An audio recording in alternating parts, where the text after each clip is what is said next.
हार्दिक अभिनंदन। सौ अनिता कपिल ओसवाल यांची उरुण ईश्वरपूर नगर परिषदेच्या नगरसेविकापदी निवड झाल्याबद्दल हार्दिक अभिनंदन। शुभेच्छुक महाडिक युवा शक्ती व ओसवाल ग्रुप ईश्वरपूर। ताज्या बातम्यांसाठी महान करेला सबस्क्राइब करा आणि बेल आयकॉनला क्लिक करा।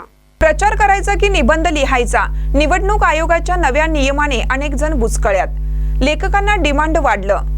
इचलकरंजी महापालिकेची पहिलीच निवडणूक होत आहे, त्यामुळे या सभागृहात जाण्यासाठी अनेकांनी जोडणा केली आहे।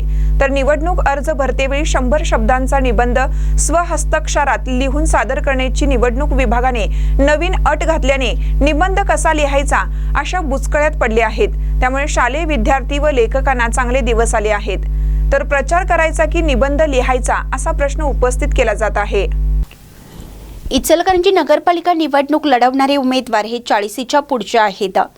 प्राथमिक शिक्षण घेत असताना निबंध लिहिण्याचा सराव होता, पण आता तब्बल 30 ते 35 वर्षांनंतर पुन्हा निवडणूक लढवायची असेल तर निबंध लिहावा लागणार आहे। निवडणूक अर्ज दाखल करताना स्वहस्ताक्षरामध्ये निबंधाची कॉपीही द्यावी लागणार आहे।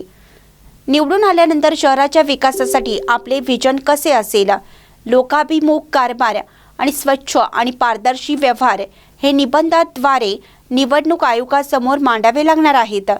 30 ते 35 वर्ष लिहिण्याची सवय मोडली, शालेय जीवन विसरून प्रापंचिक व राजकीय जीवनात काम करत असताना शालेय जीवनाला उजाळा द्यावा लागणार आहे।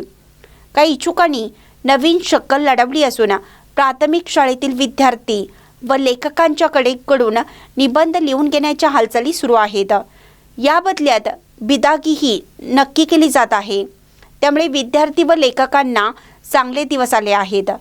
यंदा प्रथमच वकील बांधवांना उमेदवारी अर्ज भरताना चांगले रिमांड आलं आहे। उमेदवारी अर्ज स्पष्ट आणि तो छाननीत बाद होऊ नये, कोणाला आक्षेप राहू नये। जरी आक्षेप घेतला तरी योग्य पद्धतीने युक्तिवाद होण्यासाठी राजकीय क्षेत्रात काम करणाऱ्या वकिलांकडे इच्छुक उमेदवारांचा ओढा वाढला आहे।